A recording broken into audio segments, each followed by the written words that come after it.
Hello student, I am इसकलाल, chemistry lecturer, Asht Shaheed inter college Mohammadabad Ghazipur. आज हम पढ़ाने जा रहे हैं कक्षा 11 रसायन विज्ञान अध्याय 5 द्रव्य की अवस्थाएं में द्रव एवं गैस का कंप्लीट न्यू कोर्स। अब पढ़ें द्रव्य की अवस्थाएं, इनमें गैस एवं द्रव के विषय में पढ़ना है। पहले इनका कोर्स जाने। द्रव्य की 3 अवस्थाएं, अंतरा आणविक अन्योन्य क्रियाएं, आबंधन के प्रकार, गैलुसैक नियम, आदर्श व्यवहार, आवोगाद्रो नियम, आदर्श गैस समीकरण की आनुभाविक व्युत्पत्ति, आवोगाद्रो संख्या, आदर्श गैस समीकरण, आदर्श व्यवहार से विचलन। ये अध्याय 5 द्रव्य की अवस्थाएं में पढ़ना है। अब पढ़ें द्रव्य की 3 अवस्थाएं। द्रव्य की 3 भौतिक अवस्थाएं हैं, ठोस, द्रव्य तथा गैस। ताप तथा दाब की परिस्थितियों में परिवर्तन करके किसी पदार्थ को एक भौतिक अवस्था से दूसरी भौतिक अवस्था में परिवर्तित किया जा सकता है। जैसे देखें, बर्फ़ ठोस होता है, इसको गर्म करने पर जल बनेगा, जल द्रव होता है लिक्विड। इसको गर्म करने पर जलवाष्प बनेगा, जलवाष्प गैस होता है। इसके विपरीत जलवाष्प को ठंडा करने पर अर्थात गैस को ठंडा करने पर द्रव बनेगा, द्रव को ठंडा करने पर बर्फ़ अर्थात ठोस बनेगा। द्रव्य की तीनों भौतिक अवस्थाओं के गुणों की विवेचना द्रव्य के अणु गतिज सिद्धांत के आधार पर की जा सकती है। पहला देखें, गलनांक। वह निश्चित ताप जिन पर पदार्थ ठोस अवस्था से द्रव अवस्था में परिवर्तित हो जाता है, उस पदार्थ का गलनांक कहलाता है। जैसे पहला बर्फ़ का गलनांक 0 डिग्री सेंटीग्रेड, दूसरा लोहे का गलनांक जिसे मेल्टिंग पॉइंट कहेंगे 1500 डिग्री सेंटीग्रेड, एल्युमिनियम का गलनांक 600 डिग्री सेंटीग्रेड है। अब पढ़ें दूसरा क्वथनांक जिसे बॉइलिंग पॉइंट कहते हैं। वह निश्चित ताप जिस पर द्रव उबलता है उसे द्रव का क्वथनांक कहते हैं। जैसे जल का क्वथनांक 100 डिग्री सेंटीग्रेड है। अब पढ़ें अंतरा आणविक अन्योन्य क्रियाएं। द्रव के अणुओं के मध्य लगने वाले आकर्षण बल को अंतराण्विक बल कहते हैं तथा इनके अणुओं के परस्पर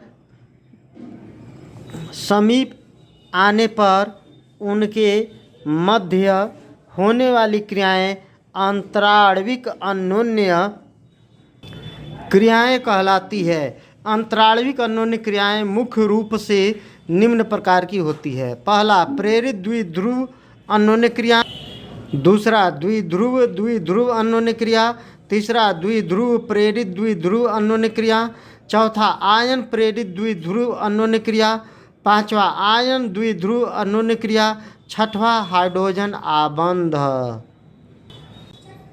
आबंधन के प्रकार अध्याय 4 में पढ़ चुके हैं। रासायनिक आबंधन देखें। किसी अणु में विभिन्न परमाणु जिन बलों द्वारा एक दूसरे से बंधे रहते हैं वे बल रासायनिक आबंधन कहलाते हैं। ये मुख्यतः अर्थात आबंधन मुख्यतः निम्नलिखित 3 प्रकार के होते हैं। पहला, आयनिक आबंध। दूसरा, सहसंयोजक आबंध। तीसरा, उप सहसंयोजक आबंध। ये अध्याय 4 में आप पढ़ चुके हैं। आप चाहें तो इसके सर केमिस्ट्री, ये हमारे चैनल का नाम है, इस चैनल को आप खोल करके आप अध्याय 4 रासायनिक आबंधन तथा आणविक संरचना में पढ़ सकते हैं। हाँ, आप चाहें तो इसका स्क्रीनशॉट आप ले सकते हैं। यह अध्याय 4 में ही पढ़ा दिया गया है।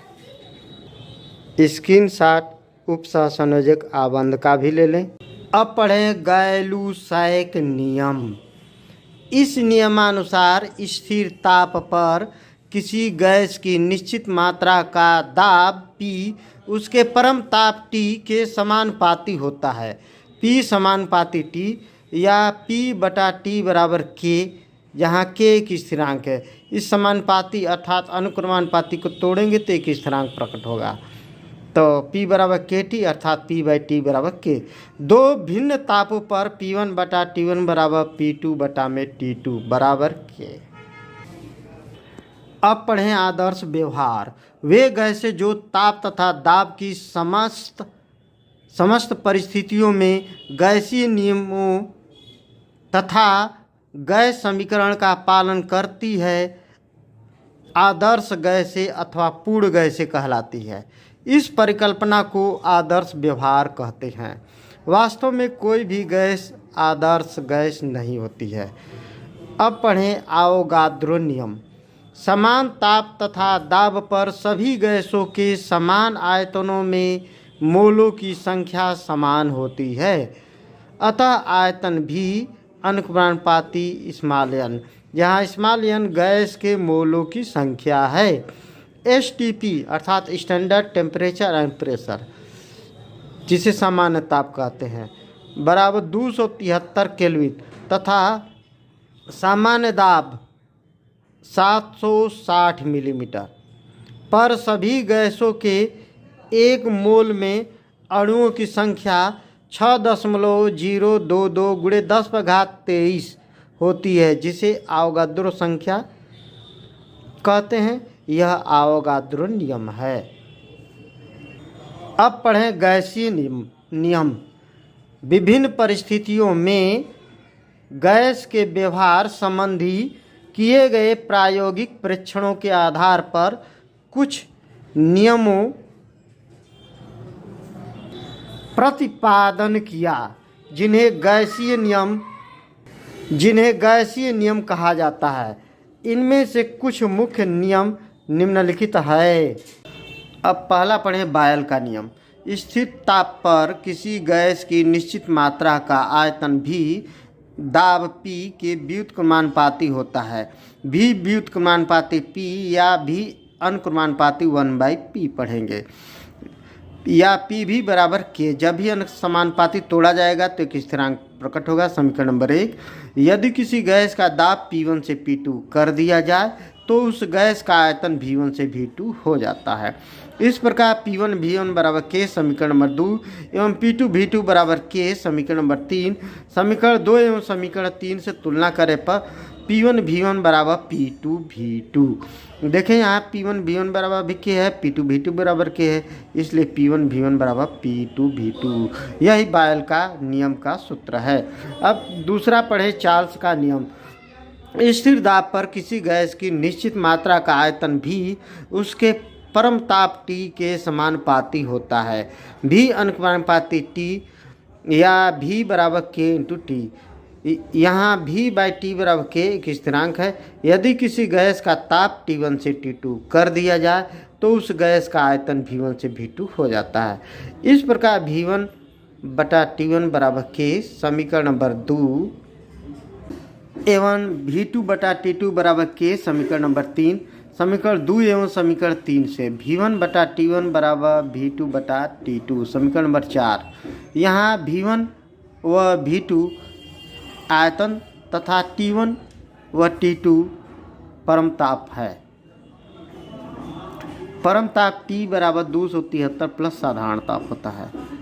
अब पढ़ें चार्ल्स का ताप नियम या गैलूसैक नियम। स्थिर आयतन पर किसी गैस की निश्चित मात्रा का दाब P उसके परम ताप T के समानुपाती होता है। P अनुक्रमानुपाती T या P बराबर K इंटू T। जब भी अनुक्रमानुपाती तोड़ा जाएगा तो एक स्थिरांक प्रकट होगा, या P बाई T बराबर K एक स्थिरांक। समीकरण नंबर 1, यदि किसी गैस का ताप T1 से T2 कर दिया जाए तो उस गैस का दाब P1 से P2 करना पड़ता है। इस प्रकार P1/T1 बराबर K समीकरण नंबर 2 एवं P2/T2 बराबर K समीकरण नंबर 3। समीकरण 2 एवं समीकरण 3 से तुलना करने पर P1/T1 बराबर P2/T2 समीकरण नंबर 4 हो गया। यहाँ देखिए P1/T1 बराबर K है, P2/T2 बराबर K है, इसलिए P1/T1 बराबर K होने के कारण P1/T1 बराबर P2/T2 समीकरण नंबर 4 हुआ। अब चौथा देखें, आवोगाद्रो का नियम। समान ताप तथा दाब पर सभी गैसों के समान आयतनों में मोलों की संख्या समान होती है, अतः आयतन भी अनुपाती T, जहाँ N गैस के मोलों की संख्या है। STP अर्थात सामान्य ताप 273 केल्विन तथा सामान्य दाब P बराबर 760 मिलीमीटर पर सभी गैसों के एक मोल में अणुओं की संख्या 6.022 × 10⁻23 आवोगाद्रो संख्या जिसे कहते हैं होती है।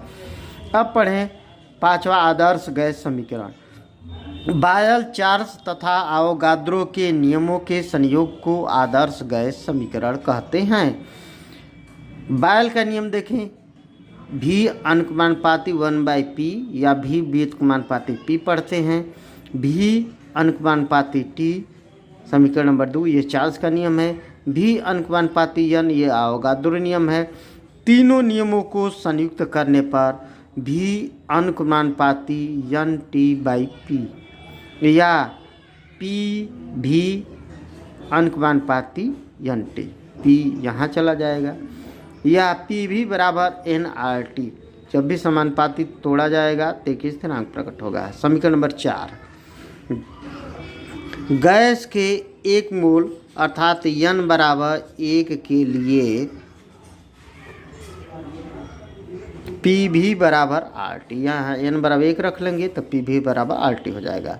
जहाँ R गैस स्थिरांक है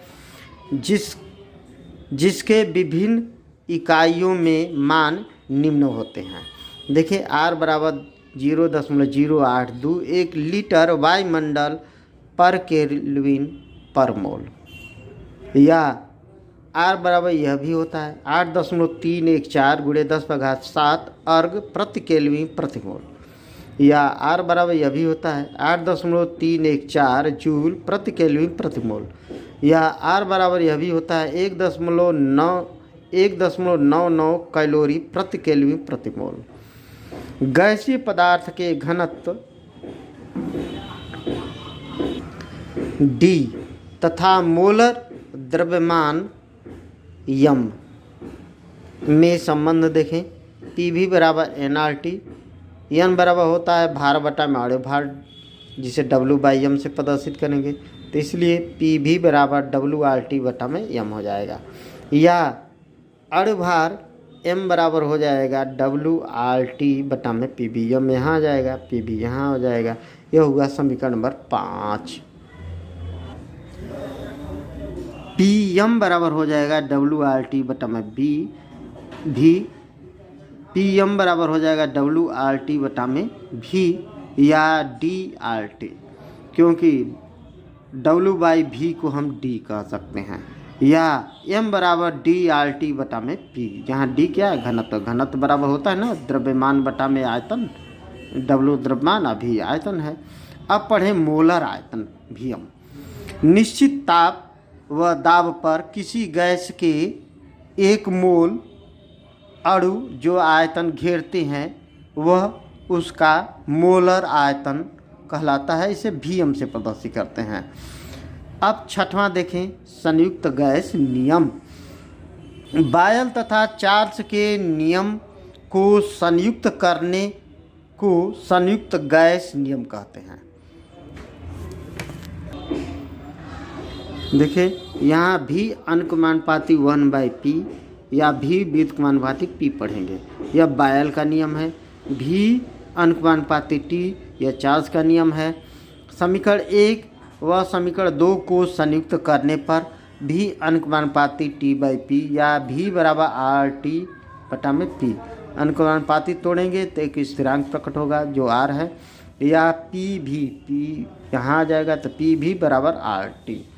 यदि किसी गैस का ताप T1 से T2, यदि किसी गैस का ताप T1 से T2 एवं दाब P1 से P2 कर दिया जाए तो उस गैस का आयतन V1 से V2 हो जाता है। इस प्रकार P1 V1 बटा T1 बराबर आर समीकरण नंबर 3 एवं P2 V2 बटा में T2 बराबर आर समीकरण नंबर 4। समीकरण 3 एवं समीकरण 4 से P1 V1 बटा में T1 बराबर P2 V2 बटा में T2। देखिए P1 V1 अपन T1 बराबर भी आ रहा है, P2 V2 बटा में T2 बराबर भी आ रहा है। दोनों का ही मान आ रहा है कि स्थिरांक है, इसलिए हो जाएगा ये समीकरण प्राप्त हो जाएगा। P1 V1 बटा T1 बराबर P2 V2 बटा में T2। अब पढ़ें ग्राहम का विसरण नियम। निश्चित ताप व दाब पर किसी गैस के विसरण की दर R उसके घनत्व D के वर्गमूल के व्युत्क्रमानुपाती होती है। R व्युत्क्रमानुपाती √1/d अथवा R अनुक्रमानुपाती √1/d बोलेंगे। ताप व दाब की समान परिस्थितियों में दो भिन्न गैसों की विसरण दरों व उनके घनत्वों तथा अणुभारों में निम्न संबंध होता है। R1 अपान R2 बराबर √D2 अपान D1 या √M2 अपान M1। M बराबर होता है 2 गुणे घनत्व, यानी अणुभार बराबर 2 गुणे घनत्व। विसरण की दर R बराबर विसरित गैस का आयतन V बटा विसरण में लिया गया समय। यदि दो गैसों के आयतन V1 व V2 हो और ये विसरित होने में T1 व T2 समय लेती है, इनके द्रव्यमान क्रमशः W1 तथा W2 है, तब गैसों की विसरण दरों का अनुपात R1 अपान R2 बराबर V1 बटा T1 बटा में V2 बटा में T2 बराबर √D2 upon D1 is equal to √M2 upon M1 is equal to W1 upon T1 गुणे T2 बटा में W2। अब पढ़ें आदर्श व्यवहार से विचलन। उच्च दाब तथा न्यूनतम ताप पर लगभग सभी वास्तविक गैसें आदर्श गैस व्यवहार से विचलन प्रदर्शित करती है। वास्तविक गैसों के आदर्श व्यवहार से विचलित होने की सीमा को संपीड्यता गुणांक अथवा कारक के रूप में व्यक्त किया जाता है। Z बराबर PV बटा में nRT। Z का मान गैस की प्रकृति पर निर्भर करता है। आदर्श गैस के लिए Z बराबर 1। यदि Z का मान 1 से अधिक है तो गैस कम संपीड्य होती है। यदि Z का मान 1 से कम है तो गैस अधिक संपीड्य होती है। अब कुछ सवाल देखें। क्वेश्चन नंबर 1, गैस के किसी निश्चित भार के लिए यदि दाब को आधा तथा ताप को दोगुना कर दिया जाए तो गैस का आयतन होगा। हल देखें। संयुक्त गैस समीकरण से P1 V1 बटा T1 बराबर P2 V2 बटा में T2, ये आदर्श गैस समीकरण भी कहते हैं। माना P1 बराबर P, V1 बराबर V, T1 बराबर T और P2 बराबर P/2, क्योंकि दाब को आधा कहा गया है, आधा। T2 बराबर 2T, क्योंकि ताप को दोगुना कहा गया है। तो PV बटा T बराबर हो जाएगा P/2 गुणे V2 बटा में 2T। सॉल्व करने पर V2 बराबर 4V अर्थात आयतन 4 गुना हो जाएगा। सवाल नंबर 2 देखें। 27 डिग्री सेंटीग्रेड ताप और 1 वायुमंडलीय दाब पर 60 मिली गैस का भार 0.2 ग्राम है। गैस का अणुभार है। देखें, आदर्श गैस समीकरण के अनुसार PV बराबर WRT/m। प्रश्नानुसार T बराबर 27 डिग्री सेंटीग्रेड है। इसे परम ताप में बदलेंगे तो 273 जोड़ेंगे, हो जाएगा 300 केल्विन। P बराबर 1 वायुमंडल दिया है। V बराबर 50 मिलीलीटर दिया है। इसे 1000 से भाग देंगे तो लीटर में हो जाएगा। W बराबर 0.2 ग्राम और गैस का अणुभार m ज्ञात करना है। R बराबर गैस स्थिरांक है। इसका मान 0.0821 लीटर वायुमंडल प्रति केल्विन प्रति मोल होता है। अब इस सूत्र पर हल करेंगे। देखें,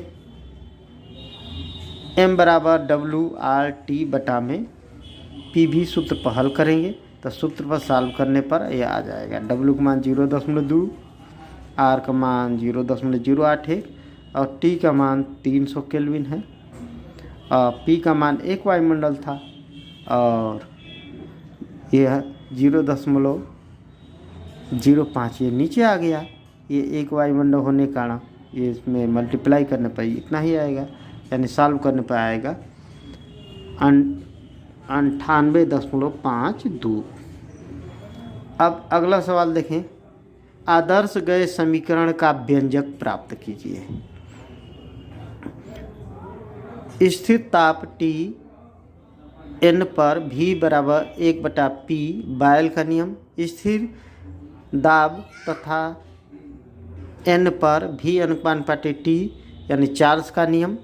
स्थिर दाब तथा ताप पर V अनुपात n अवोगाद्रो नियम है। तीनों नियमों को संयुक्त करने पर V अनुपात NT/P या V बराबर RNT/P। इसको तोड़ेंगे तो एक स्थिरांक प्रकट हुआ जहाँ R समानुपाती स्थिरांक है या PV बराबर NRT। P यहाँ जाएगा, PV बराबर NRT। R को गैस नियतांक या वास्तविक गैस नियतांक भी कहते हैं। अगला सवाल देखें। यदि गैस A की विसरण दर B की अपेक्षा 5 गुनी है तो A और B का घनत्व अनुपात होगा। ग्राहम के विसरण नियमानुसार RA/RB बराबर √dB/dA या 5RB/RB =√dB/dA। ये समाप्त हो जाएंगे RB कट कर, यानी 5 बराबर √dB/dA या dB/dA बराबर हो जाएगा 25 या dA/dB बराबर हो जाएगा 1/25। यही इसका आंसर आएगा। अब अगला सवाल देखें। विसरण की दर सबसे अधिक होगी किन में होगी? अमोनिया में कि मेथेन में कि हाइड्रोजन में कि ऑक्सीजन में? देखिए, ग्राहम के नियमानुसार R = 1/√m। अतः हल्के अणुभार वाले अणुओं की विसरण गति भारी अणुभार वाले अणुओं की विसरण गति की तुलना में अधिक होती है। NH3, CH4, H2 तथा O2 के अणुभार क्रमशः 17, 16, 2 तथा 32 है। अतः आंसर सही होगा C H2 के लिए, क्योंकि यही हल्का है तो यह तेजी से विसरित होगी अर्थात निकलेगी। अब अगला सवाल देखें। निम्न में से किसकी विसरण की गति अधिकतम होती है? ऑक्सीजन, CO2, NH3, N2 में? उपरोक्त में से अमोनिया का अणुभार सबसे कम है क्योंकि 17 होता है, अतः इसके विसरण की दर सबसे अधिक होगी क्योंकि जो सबसे हल्का होगा वह तीव्र गति से विसरित होंगे अर्थात निकलेंगे। तो O2, CO2, NH3 तथा O2 के अणुभार क्रमशः 32, 44, 17 व 28 है। तो अमोनिया गैस हल्की है इसलिए इसकी विसरण दर सबसे अधिक होगी। अगला सवाल देखें, एक गैस को इतना गर्म किया जाता है कि उसका दाब और आयतन दोनों दोगुने हो जाते हैं। गैस का नया परम ताप क्या होगा? संयुक्त गैस समीकरण से देखें, P1 V1 बटा में T1 बराबर P2 V2 बटा में T2। इसको सॉल्व करने पर PV बटा में T1 बराबर ये P2 का मान 2P रखेंगे और V2 का मान 2V बटा में T2। यह सॉल्व करने पर आएगा T2 बराबर 4T1, अर्थात गैस का ताप परम ताप का 4 गुना बढ़ जाता है। हेलो स्टूडेंट, ऐसे ही और वीडियो को देखने के लिए उस रेड कलर के बटन को दबा करके चैनल को सब्सक्राइब कर लीजिए और बेल आइकन को प्रेस करके ऑल का ऑप्शन ज़रूर सेलेक्ट कर लीजिए, जिससे कि आप आने वाले कोई भी वीडियो मिस ना करें। अगले वीडियो में फिर मुलाकात होगी। अभी से जुट जाइए बोर्ड परीक्षा की तैयारी में। धन्यवाद।